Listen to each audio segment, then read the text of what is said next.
დღეში მინიმუმ 40 ადამიანს ველაპარაკებ თუ არა მეც ქუჩაში დავდივართ და ბინებში ბინებში გვეპატიჟებიან კიდევაც. აშკარად ჩანს ზოგჯერ ადამიანი არა შენია მომრჩეველი, მაგრამ ძალიან კორექტულად ჩვიდად ისე გიპასუხებს რომ გონია რომ შენი მომხრია. მე არ ყოფილა არც ერთი ესე დაზაბული შეხვედრა, იყო რამოდენიმე კამათი, მაგრამ ისევ კამათი იყო და არა რაღაცა შეუროწყყოფა და ასე ფორმები ვინახარ და რაღაც ჩამოეთრია და ასე შემდეგ არ ყოფილა. ყველაფერი იყო კორექტულ ფორმებში. მოთხოვნა როგორია მოსახლეობის? უმრავლესობა პრობლემებს ასახელებენ, იკითხებენ როგორც კერძო პრობლემებია, ქუჩის პრობლემა, ტრანსპორტი არ მიდის, რაღაც პრობლემა, აღმოჩნდება რომ ყველაფერი რასაც მათი თვითონ თვლიან რომ ოჯახის პრობლემაა, აღმოჩნდება საერთო ქუთაისის პრობლემა, განსაკუთრებით კანალიზაციის პრობლემაა. ეს არ არის მხოლოდ ამ ქუჩის პრობლემა და იმ ქუჩის პრობლემა, ანუ როგორც ჩანს, მთელი ქუთაისის პრობლემაა და ანუ მთლიანად მოსაგვარებელია.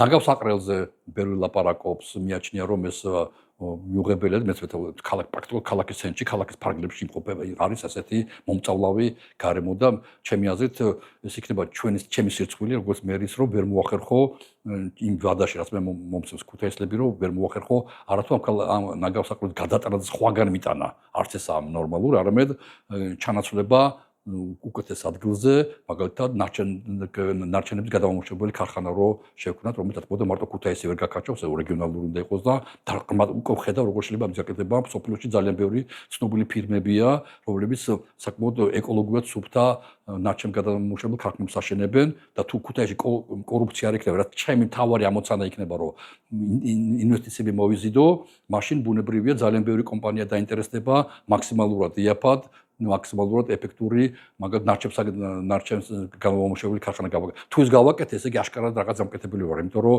წინა ხელისუფლები რამდენი წელია პირდებიან არ აკეთებენ. ტრანსპორტის პრობლემა, ძალიან მნიშვნელოვანი პრობლემა, რომელსაც ასახელებენ ქუთაისლები, ეს არის იმიტომ რომ ძალიან ბევრ უბანში მუნიციპალური ტრანსპორტი არ მიდის. ამიტომ მე მგონი ესეთ მოგვარებადია, თუმცა მას ჩაჯდობა შეუძლებელია, ციტა თუ გაგნება რაღაც გააკეთო, ყოველწლიოვი საშუალებას რაღაც გააკეთო. თუ შენ ეძებ მიზეზს, თქვა არა, ყოველწლიოვი მიზეზს თქვა არა, არ გამოდის. ამიტომ მე ჩემთვის მიუღებელი არაზრ ცხოვრებაში სულ თანამდებობებზე ვარ, მე არ მქონია განცდა რომ უნდა მოდი ახლა ვიპოვო მიზეზი, როგორ უთხრა ამ ხალხს უარი. სოციალური საკითხები.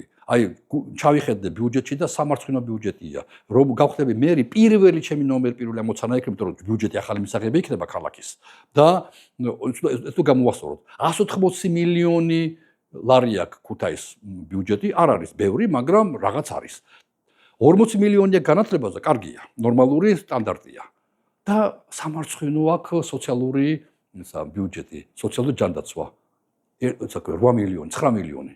როგორ შეიძლება, როგორც წესი, სოციალური და განათლება მიდიან ერთად, განათლება ცოტა წინა, ცოტა ჩამორჩება. თუ განათლება არის 40 მილიონი პირობითად, არა, სოციალური უნდა იყოს 30 მილიონი, არა 9 მილიონი, 30 მილიონი. აი ყველაფერს გავაკეთებ, რათა, ახლა საკრებულოღებულობს ბიუჯეტს არა მერი, მაგრამ მერი ჩართულია ამ ყველაფერში. ყველაფერს გავაკეთებ, რათა აი ეს თუ გინდა 180 მილიონი დარჩეს, თუმცა იმედია გაიზრდება, მაგრამ თუ გინდა 180 მილიონი დარჩეს, რომ 180 მილიონში სოციალური პაკეტი გაძლიერდეს 1-2-რად. ანუ არა 9 იყოს, არა 20, არამედ 30 მაინც იყოს და ამიტომ იქნება მთელი და სულ სხვანაირად მთელი ქუთაისი იგრძნობს, რამდენად შეიძლება დამოკიდებულება. ბიუჯეტში ძალიან ბევრი შავი ხვრელებია, პარტიული ხვრელები ვიტყოდი ასე. სადაც ჯონავს ფული ვიღაც პარტიულ ჯიბეებში. გაფორმებულებია სადღაც იქ ყავის მასში იღებენ ფულს, სიგარეტის მოწებაში. ეს გამორიცხული იქნება. ანუ მე შევებრძოლები არამედ ეკონომიკურ კორუფციას, ატკატებს შევებრძოლები და ასე შემდეგ, არ შევებრძოლები პარტიულ ნომენკლატურულ კორუფციასაც. ბოიკოტის რეჟიმშია და თქვენი პირადი მიზეზი რა იყო იმისა რომ ჩართულიყავით ამ არჩევნებში და ვთქვათ კერძოდ ქუთაისის მერობის კანდიდატად გეყარათ. ხო, საქმე ისაა რომ მე მთელი ჩემი ცხოვრება მიმაჩნია და ამას ვამბობ, როგორც ვთქვათ ასე პოლიტიკის მკვლევარი, მაინტერესებს პოლიტიკის ანალიზი და ამაში მიხდიან ფულს უხეშად, ანუ ექსპერტივა და სხვადასხვა ორგანიზაციაში მუშაობ. და ყველა საინტერესო საქართველოში რა ხდება. რა ხდება ამერიკაში მე არ ვინმე მკითხავს, თუმცა ესეც მაინტერესებს და ვისაუბრებ, მაგრამ რა ხდება საქართველოში აინტერესებს ყველას. ამ ფონზე თავმა ჩემ გითხრათ როგორც ყოფილ პოლიტიკოსი ახლა პოლიტიკოსი პოლიტიკაში მოვედი ისევ და უხერხულიც ამას როგორც პოლიტიკოსი მიმაჩნია რომ ადგილობრივი არჩევნები არის ფუნდამენტი დემოკრატიისა. სულ ასე ვფიქრობდი. ხო, პირველი წლები 20-იან როგორც კი საქართველოს გახდა დამოუკიდებელი. მართლაც ესეა, ძველი საბერძნეთიდან მოყოლებული. რაც უფრო ახლოს არის მართლობა ადამიანთან, კონკრეტულ მოქალაქესთან, მით უფრო დემოკრატიულია გარემო. ანუ ადგილობრივი არჩევნები უფრო დემოკრატიული უნდა იყოს, ვიდრე თუნდაც საპარლამენტო. პარლამენტის არის საგარეო პოლიტიკა, გეოპოლიტიკა, რაღაც გარკვეული დათქმები, რაღაცები, ამაზე არ ვლაპარაკობთ, იმაზე ვლაპარაკობთ, ადგილობრივში გამორიცხული. ამიტომ ყოველთვის ვამბობ, რომ ადგილობრივი არჩევნები აუცილებლად ჩასწარებელია და სამწუხაროდ და საუბედუროდ საქართველოში ყოველთვის არის პარტიები, მათ შორის ოპოზიციური პარტიები, რომლებიც ადგილობრივ არჩევნებს არ თვლიან მნიშვნელობას. წინა არჩევნები 21 წლის არჩევნები. ჩემი გაგახსენოთ, რა დაარქვა იმან, რა ქვია, ოპოზიციამ, რეფერენდუმი არის. ახლა ჩავატებთ, ანუ ვერ იტანენ რომ შეიძლება ზილონ მაგალითად სადმე რეგიონში ტალახი. უნდა თბილისის პარკეტზე სრიალი უყვართ თბილისელ პოლიტიკოსებს. ეს ჩემს მიუღებელია.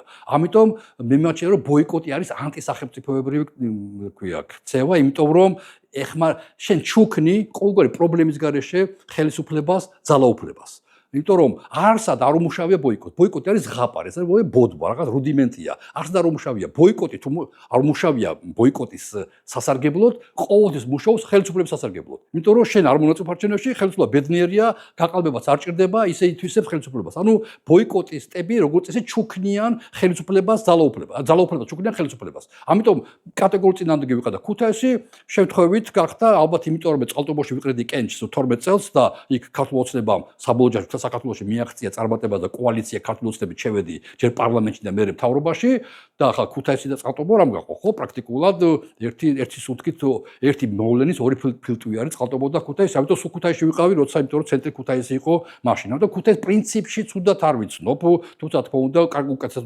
ვიცნობდე ამიტომ ჯერ მიიღე სადღაც გადაწყვეტილება რომ კარგი იქნება თუ ზაქარიაშვილი დაგთვალდება რომ იყაროს კენჭი ქუთაისში შემდეგ გამოვიდა მე არა ვარ პარტია გახარია საქართველოს პარტიის წევრი უპარტიო ვარ და თავისთავად კიდევ უფრო მეტი პასუხისმგებლობაა ჩემზე და დიდი მადლობა ამისათვის გახარიას პარტიას რომ ასე მენდნენ და შემოთავაზეს მე ვასკვნე მე არ ვიცი არ ვთქვიოთ წავალ ქუთაისში მე არ მქონდა უფლება უარი მეთქვა იმიტომ რომ მორალური უფლება მისცემ სულ ლაპარაკობ ადგილობრივ არჩევნებზე უცებ ძლიერი პარტია არა რაღაც ჭე პარტია რომელიც ხაღალზე წერია ხოლმე კაცშვილმარცის პარტია რომელიც შევიდა პარლამენტში და მეორე პარტია ლელო რომელიც მასთან თანამშრომლობდა აქვთ თქვათ ასე შეთანხმება რომ ერთმანეთს არ უყენებენ ანუ გარკვეულწილად ჩემს ზუგს უკან ორი პარტია პირველი უპირატესი გახარია და მასთან შეთანხმებული ლელო ეს ორი სერიოზული თუს ფენომენი ორი ბორბალი ორი ფეხია რომელთა შეიძლება მერმა უკვე იმოძრავოს ამ ფონზე მე რაც არ უნდა შემოთავაზებინათ არავინარი მორალური უფლება არ მექნებოდა რომ უარი მეთქვა და მით უმეტეს ქუთაისთან ვიცნობ თან ქუთაისელი არა ვარ და ეს უდიდესი პლუსია ამ შემთხვევაში იმიტომ რომ მე ვერანაირ კლანში ვერ გავწევრიანდები ვერ არც ვაპირებ და ვერც მოვახერხებ უცებ გამოჩნდება როცა ქუთაისელი ხარ იმას რა ანგარიში გაგასაწევ თუ პოლიტიკოსი ხარ მით უმეტეს უკვე რაღაცა გვირაბები გამოიარე თქვათ ასე კლანური კლიენტური რაღაცა ნეპოტიზმი რაღაც ნათესავები მეგობრები იმას უარს ვერ ვიტყვი ჩემთან გამორიცხული იქნება ყველაფერისა ვერავინ ვერ მოვა და ვერ შემახსენებს გახსოვს პაატერთან რაღაც ვაკეთეთ მოდი ახლა რაღაც გავაკეთოთ ამიტომ სუფთა ვარ და სუფთამდე დავრჩე და როცა მომიწევს საბოლოო ჯამში ქუთაისიდან წასვლა ღირსეულად დარწმუნებული ქუთაისელი მადლობას ვეტყვიან. და ბატონო ბოიკოტის მიზეზად ოპოზიციური პარტიები ასახელებენ იმას რომ წინ არჩევნები გაყალბდა შედეგები გაყალბდა და ახლა საქართველოში ყალბდებოდა არჩევნები ახალი აქ არაფერი არა. ახალი არა ყოველთვის რა 2008 წელს არჩევნები არ გაყალბდა სასტიკად გაყალბდა 99 წელს არჩევნები შევარდნაძის დროს იცი როგორ გაყალბდა 100-ზე მეტი პროცენტი იყო ჩაკრელი ურნებში. და ცენტრალური საარჩევნო კომისია კი არ უწევდა პროცენტებს, აკლებდა პროცენტებს, რომ ცოტა ჩამოეწიათ 100%-დან ქვემოთ. საქართველოში გაყალბებები არის, საქართველოს გაყალბებების ჩემპიონი, თუ რამე მოხდარა. ამიტომ გაყალბება იყო, მაგრამ ჩვენ ყოველთვის შევდიოდით არჩევნებში. ყველა გამარჯვება, რომელიც მოიპოვა ოპოზიციამ, დაწყებული საბჭოთა კავშირიდან, როცა გამსახურდიამ გაიმარჯვა საბჭოთა კავშირზე, შევიდა საბჭოთა არჩევნებში. როცა ჭანტურია და წერეთელი კატეგორიულ წინააღმდეგი იყვნენ და ბოიკოტი გამოაცხადა. ბოიკოტის ჩვენ არ ვიცით. ჩვენ გონია რომ გამსახურდიამ ძლევა მოსილა დაამარცხა კომუნისტები. ეს არ იყო ბოიკოტი გაარღვია. არა მარტო კომუნისტური რეჟიმი, ბოიკოტი გაარღვია მაშინ გამსახურდიამ. საშინელი ცალკე რომ მოყვეთ ძალიან საინტერესო ისტორიებია. შემდეგ სააკაშვილმა გადაამარცხა კორუმპირებული შევარდნაძე. მას გაყალბებული არჩევნებით ჰქონდა ძალაუფლება მინიჭებული თავის დროზე შევარდნაძეს 99 წელი გითხარით. ხო, საშინელი გაყალბება. მიუხედავად ამისა, სააკაშვილი მონაწილეობდა იმ გაყალბებაში, გახდა მინისტრი და ასე შემდეგ და მიუხედავად ამისა, შევიდა შევარდნაძის მიერ კორუმპირებულ არჩევნებში და დაამარცხა. ჯერ შევიდა სხვადასხვა ადგილობრივ არჩევნებზე. გახდა თბილისის საკრებულოს თავმჯდომარე და ასევე გაკეთა ივანიშვილმა. ის შევიდა სააკაშვილის მიერ გაყალბებულ 2008 წლის არჩევნებში და 12 წელს დაამარცხა. ამიტომ ეს აქ ახალი არაფერი არაა. საქართველოში ჩვეულებრივი ამბავია, რომ ძლიერი ოპოზიციას არ ეშინია ოკეანის, არ ეშინია ქარბუქის და შედის მოწინააღმდეგის მიერ დანიშნულ არჩევნებში და როგორ წესი ამარცხებს. ეხლა ბოიკოტი რო ყოფილიყო 100%-იანი შანსით შეიძლება გაგვიმარჯვა ქუთაისშიც პირველივე ტურში. სამწუხაროდ ბოიკოტია თანაც ანონსირებული რევოლუცია 4 ოქტომბერს, რა თქმა უნდა ძალიან ამძიმებს ვითარებას, მაგრამ ღმრთ ვარ დარწმუნებული, რომ ქუთაისლების მნიშვნელოვანი ნაწილი მაინც უნდა ცულებები, ის რომ ერემეიშვილი არის ძველი მერი და არაფერი არ შეიცვლება ეს ფაქტია, ამიტომ თუ ერემეიშვილს აძლევ ხმას, ესე იგი ხმას აძლევ იმას, რომ არაფერი არ შეიცვლება, ყველაფერი გინდა დატოვო ძველებურად, ესე იგი მოგწოვს ქუთაისი როგორც არის. ისეთი ან გაქვს შანსი შეცვალო რაღაცა და შეცვლის გარანტიის მიზნები მე, იმიტომ რომ მე ერთი ცნობილი ადამიანი ვარ, იმით რომ 30 წელია საზოგადოების წინაშე ვარ და ჩემი კარგიც და ჩემი ცუდიც ყველაფერი საჯაროა, არაფერი დასამალი არ მაქვს, დღემდე ვერაფერი ვერ მიპოვეს და ჩემს ფრაზებს აწეპებენ ერთმანეთს, რომ რაღაცა გამოადონ, რა ცხოვრებაში არ მithქვავს. ანუ ესე იგი იმდროს სუფთა ვარ, რომ ფრაზებსაც კი მიგონებენ და ჩემს ზურგს უკან არის ორი პარტია. ეს ძალიან მნიშვნელოვანია. ამიტომ მე მგონი რომ ამ ცულებებს ქუთაისლებმა ხმა უნდა მისცენ აუცილებლად.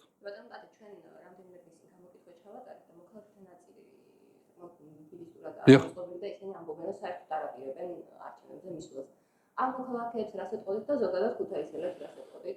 მე უნდა უთხრა დიდი მადლობა მოქალაქეებს, რომ ადგილობრივი არჩევნები არის ადგილზე პროცესების სამართლებრივი. თუ თქვენ გინდათ ქუთაისში რამე შეიცვალოს, ადგილობრივ არჩევნებში მონაწილეობა უნდა მიიღოთ. არაფერი საერთო ამას არ აქვს საპარლამენტო არჩევნებთან. ეს დაახლოებით ისაა, რომ ორი ბოთლი ერთნაირი ღვინო იყოს, ერთნაირი ბოთლი იყოს და ერთი თეთრი ღვინო ეცხავს და მეორეში წითელი ღვინო ეცხავს. ანუ სხვადასხვა მოვლენებია საპარლამენტო არჩევნები, სხვადასხვა მოვლენა, თუმცა ორივე არჩევნები და ადგილობრივი არჩევნები. ამიტომ თქვენ ადგილობრივ არჩევნებში მონაწილეობის არანაირად არ გაქვთ ბმა საპარლამენტო არჩევნებთან და მეტიც. ადგილობრივი არჩევნები არაფერს არ ცვლიან პოლიტიკაში, მაგრამ ამზადებენ ნიადაგს. ამის მშვენიერი მაგალითი არ არის შორს წასასვლელი. საქართველოში მოხდეს, როცა სააკაშვილმა ჯერ გაიმარჯვა საკრებულოში და მერე საკრებულოს თავმჯდომარეობიდან გაიმარჯვა საპარლამენტო არჩევნებში. ძალიან მნიშვნელოვანია, ანუ ადგილობრივ არჩევნებში ორი დიდი ფუნქცია აქვს. ერთი ადგილზე აგვარებს ვითარებას, თუ არა და შენ ტოვებ ყველაფერს ძველებურად და ძველ ხელისუფლებას ტოვებ და მეორე გაქვს შანსი თუ მე წარმატებული აღმოჩნდი ქუთაისის მერად და ამას ვაპირებ, მაშინ უფრო იოლად შემიძლია დაგელაპარაკო, რომ ხომ ყოფილი ხარ მე ქუთაისში გავაკეთე. რაც გავაკეთე, ხო ხედავ, არ დაგიმალე, კორუფცია არ არის, მე არა ვარ გათხრილი არაფერში. ამიტომ მომეცი მე და ჩემ გუნდს ხმა საპარლამენტო არჩევნებში. უფრო ადგილობრივ არჩევნებში ტრამპლინია. ამიტომ თქვენი არ მისვლით, ძალიან მნიშვნელოვანია ეს, თქვენი არ მისვლით აძლიერებთ ქართულ ოცნებას იმდენად, რომ გაყალბებაც კი არ ჭირდება არჩევნების ისე თავისე იოლად. ამიტომ ნახავთ, რომ წინასაარჩევნო კამპანია უფრო იოლად მიდის. სუბუქად, რატო? იმიტომ რომ ბოიკოტი მუშაობს ოპოზიციის საწინააღმდეგოდ. ბოიკოტი ყოველთვის მუშაობს. მუშაობს ოღონდ არასდროს ბოიკოტის სასარგებლოდ. ბოიკოტი ყოველთვის მუშაობს ხელისუფლების სასარგებლოდ. ეს არის კლასიკა. ეს ყველა სოფლიოში ყველგან ხდება, სადაც ბოიკოტი ცხადდება. ამიტომ ნუ გავიმეორებთ, ხელახლა იმ ფორცს უნდა ვაბიჯეთ 1000-ჯერ ფეხს, რომელიც სოფლიოში მოხვდება.